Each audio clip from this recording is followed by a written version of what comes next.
গতকাল দুপুরে দৌলতপুর উপজেলার ফিলিপনগর ইউনিয়নের দক্ষিণ পশ্চিম ফিলিপনগর এলাকায় অবস্থিত শামীম পীরের দরবারে পরিকল্পিতভাবে হামলা চালায় একদল উচ্ছৃঙ্খল জনতা। ওই ঘটনায় শামীম রেজা নিহত হয়, আহত হয় অন্তত তার 7 অনুসারী।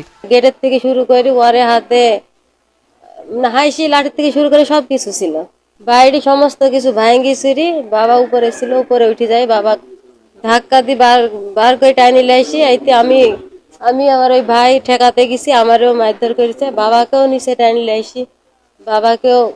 এলাকাবাসীর অভিযোগ, এই হামলার মূল উদ্দেশ্য ছিল শামীম রেজার সম্পদ দখল ও লুটপাট করা। বাংলাদেশে অনেক রকম ইসলামপন্থী ইতিহাস থাকতে পারে, তার এই উৎসাহিতে এই কাজটা করছে। এখানে আর অনেক কিছু ছিল, যেমন ঘরে ফ্রিজ ছিল, উপরে স্বর্ণলঙ্কার অনেক কিছু ছিল।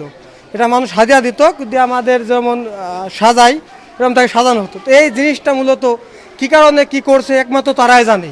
একজনকে মেরে ফেলা, তার অনেক সম্পদ লুটপাট করা, এগুলো তো সব দেখা যাচ্ছে লুটপাটের ব্যাপার।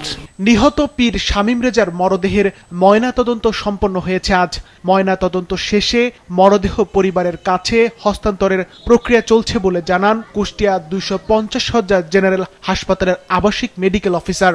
1:15 দিকে এটা আমরা পোস্টমর্টেম করি, 2টার দিকে আমরা লাশ পুলিশের কাছে হস্তান্তর করি এবং আমাদের কাছে প্রাথমিকভাবে মনে হয়েছে অতিরিক্ত রক্তক্ষরণের কারণে রোগীর মৃত্যু হয়েছে।